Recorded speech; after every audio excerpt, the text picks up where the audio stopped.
Hi friends, welcome to Ammu's kitchen. നമുക്കിന്ന് minced beef ഉണ്ടാക്കി നോക്കാം കേട്ടോ. അതിനായിട്ട് ഞാനിവിടെ 1 കിലോയോളം മിൻസ്ഡ് ബീഫ് എടുത്തു വെച്ചിട്ടുണ്ട്. 2 വലിയ സബോള അരിഞ്ഞത്, വെളുത്തുള്ളി 10 കഷ്ണം അരിഞ്ഞെടുത്തത്, ആവശ്യത്തിന് കറിവേപ്പില, ഇഞ്ചി ചെറുതായിട്ട് അരിഞ്ഞത്, ഒരു വലിയ കഷ്ണം ഇഞ്ചി ചെറുതായിട്ട് അരിഞ്ഞത്, 2 തക്കാളി,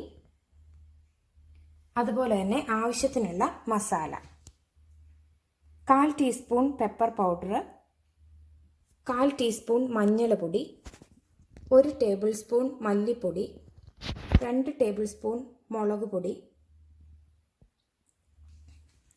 1 teaspoon garam masala, 1 teaspoon meet masala. ഇനി നമുക്ക് ഇതെങ്ങനെയാണ് ഉണ്ടാക്കാം എന്ന് നോക്കാം.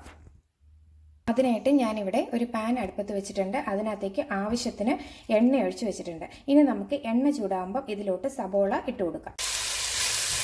അപ്പം ഞാൻ ഇതിലോട്ട് സബോള ഇട്ട് കൊടുത്തിട്ടുണ്ട്. ഇനി നമുക്ക് ഈ സബോളയൊന്ന് വഴറ്റിയെടുക്കാം. ഈ സബോളയ്ക്കകത്തേക്ക് നമുക്ക് ആവശ്യത്തിന് ഉപ്പിട്ട് കൊടുക്കാം. എന്നിട്ടൊന്ന് ഇളക്കി കൊടുക്കാം. ഇതിലോട്ട് നമുക്ക് എടുത്തു വെച്ചിരിക്കുന്ന ഇഞ്ചി അരിഞ്ഞത് ഇട്ട് കൊടുക്കാം.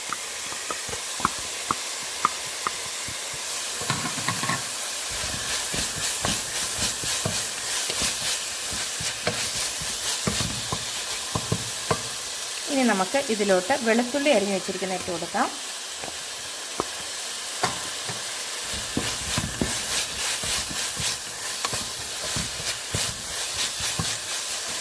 ഇനി നമുക്ക് ഇതൊന്ന് നന്നായിട്ട് വഴറ്റി എടുക്കാം. ഇതിപ്പോൾ സവോള ഇവിടെ വഴഞ്ഞ് വരുന്നുണ്ട്. നമുക്കിതിലേക്ക് കറിവേപ്പില കൂടി ഇട്ട് കൊടുക്കാം. എന്നിട്ട് ഇതൊന്നുകൂടി നന്നായിട്ട് വഴറ്റാം. ഇതിപ്പോൾ നമ്മുടെ സവോളയെല്ലാം നന്നായിട്ട് വഴഞ്ഞ് വന്നിട്ടുണ്ട്. ഇനി നമുക്ക് തീ കുറച്ച് വെച്ചിട്ട് ഇതിലേക്ക് പൊടികൾ ഇട്ട് കൊടുക്കാം.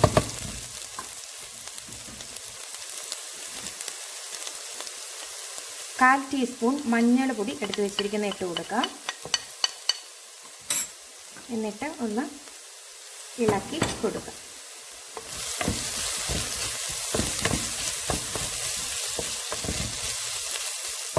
ഇതിലോട്ട് നമുക്ക് മല്ലിപ്പൊടി ഇട്ട് കൊടുക്കാം.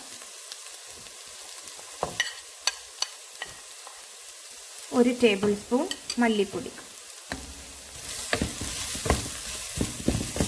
ഇത് നമുക്ക് നന്നായിട്ട് ഇളക്കി യോജിപ്പിക്കാം. ആ മല്ലിപ്പൊടിയുടെ പച്ചക്കുത്തൊക്കെ ഒന്ന് മാറണം. ഒന്ന് മൂത്തിട്ട് നമുക്ക് ബാക്കി പൊടികൾ ഇട്ട് കൊടുക്കാം. ഇപ്പോൾ നമ്മുടെ മല്ലിപ്പൊടിയുടെ പച്ച മണമൊക്കെ മാറിയിട്ടുണ്ട്. ഇനി ഇതിലേക്ക് നമുക്ക് മുളക് പൊടി ഇട്ട് കൊടുക്കാം. 2 ടേബിൾ സ്പൂൺ മുളക് പൊടി നമ്മൾ എടുത്തു വെച്ചിരുന്നത് ഇട്ട് കൊടുക്കാം. എന്നിട്ട് നന്നായിട്ട് ഇളക്കി കൊടുക്കാം. തീ നന്നായിട്ട് കുറച്ച് വെക്കണേ, ഇല്ലെങ്കിൽ പൊടികളെല്ലാം കരിഞ്ഞു പോകാൻ സാധ്യതയുണ്ട്. കണ്ടോ, മുളക് പൊടിയൊക്കെ നന്നായിട്ട് മൂത്തിട്ടുണ്ട്. ഇതിലോട്ട് നമുക്ക് തക്കാളി ഇട്ട് കൊടുക്കാം.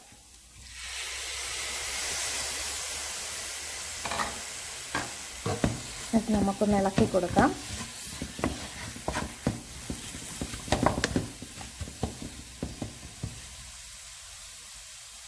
ഇനി ഇതിലോട്ട് നമുക്ക് എടുത്തു വെച്ചിരിക്കുന്ന ഗരം മസാലയും മീറ്റ് മസാലപ്പൊടിയും പെപ്പർ പൗഡറും കൂടി ഇട്ട് കൊടുക്കാം. എന്നിട്ട് ഇത് നമുക്ക് നന്നായിട്ടൊന്ന് യോജിപ്പിക്കാം.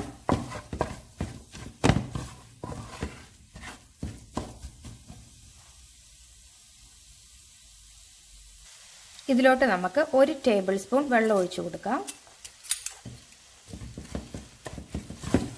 ഇനി നമുക്ക് ഇതൊന്ന് മൂടി വെച്ച് വേവിച്ച് എടുക്കണേ. അപ്പം ഞാനിത് മൂടി വെക്കുകയാണ്.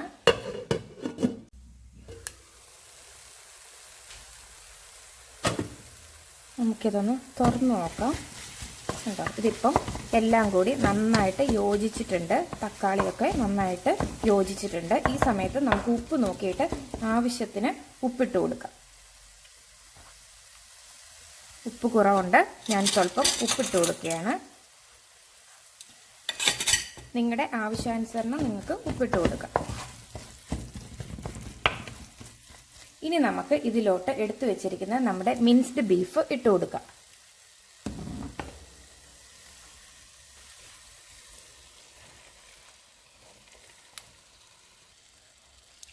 എന്നിട്ട് നമുക്ക് നന്നായിട്ടൊന്ന് ഇളക്കി യോജിപ്പിക്കാം.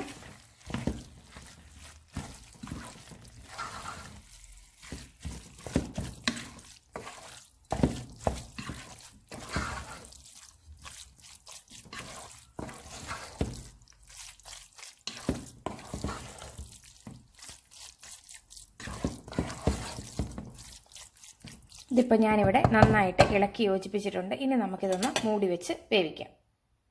തീ നമുക്ക് ഈ സമയത്ത് സ്വല്പം കൂടി കൂട്ടിയിടാം. നേരത്തെ തീ കുറച്ചാണ് വെച്ചിരുന്നത്, അപ്പം തീ കൂട്ടിയിട്ടിട്ടുണ്ട്. ഇനി നമുക്കിതൊന്ന് മൂടി വെച്ച് വേവിക്കാം.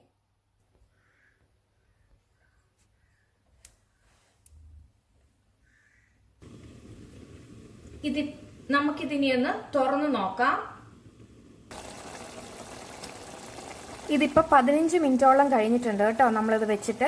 ഇതിപ്പം ഇത് കണ്ടോ, എല്ലാം നന്നായിട്ട് വെന്തിട്ടുണ്ട്. ഇനി നമുക്ക് ഇതൊന്ന് തുറന്ന് വെച്ച് നന്നായിട്ട് വരട്ടി എടുക്കാം. ഇനി നമുക്കിതൊന്ന് തുറന്ന് വെക്കാവേ.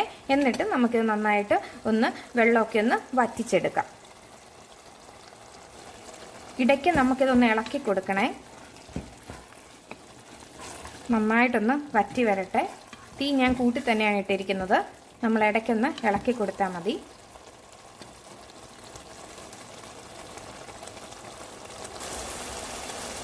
ഇതിപ്പോൾ നന്നായിട്ട് എണ്ണയൊക്കെ തെളിഞ്ഞു വന്നിട്ടുണ്ട്.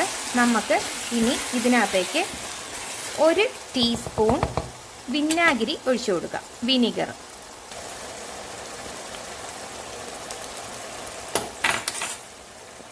എന്നിട്ട് നമുക്കിതൊന്ന് നന്നായിട്ട് ഇളക്കി കൊടുക്കാം. ഇനി നമുക്കിതൊന്ന് തീ കുറച്ച് വെച്ച് കുറച്ചുകൂടി ഒന്ന് വരട്ടിയെടുക്കാം. ഇത് കണ്ടോ, നമ്മുടെ മിൻസ്ഡ് ബീഫ് ഇവിടെ റെഡി ആയിട്ടുണ്ട്. എണ്ണയൊക്കെ നന്നായിട്ട് തെളിഞ്ഞ് വന്നിട്ടുണ്ട്. ഞാൻ ഇനി തീ ഓഫ് ചെയ്യുവാണേ. ഇനി നമുക്ക് ഇതൊരു സെർവിങ് ഡിഷിലേക്ക് മാറ്റാം. അപ്പോൾ നമ്മുടെ മിൻസ്ഡ് ബീഫ് ഇവിടെ റെഡി ആയിട്ടുണ്ട്. ഞാനിതൊരു സെർവിങ് ഡിഷിലേക്ക് മാറ്റിയിട്ടുണ്ട് കേട്ടോ. ഇതെല്ലാവരും ചെയ്ത് നോക്കണേ. നമുക്ക് ചോറിൻ്റെ കൂടെയൊക്കെ കഴിക്കാൻ വളരെ നല്ലതാണ്, നല്ല ടേസ്റ്റാണ്. എല്ലാവരും ഉണ്ടാക്കി നോക്കണേ. നോക്കിയിട്ട് നിങ്ങൾക്ക് ഇഷ്ടമാകുവാണെങ്കിൽ ലൈക്ക് ചെയ്യാനും സബ്സ്ക്രൈബ് ചെയ്യാനും മറക്കരുത് കേട്ടോ. താങ്ക്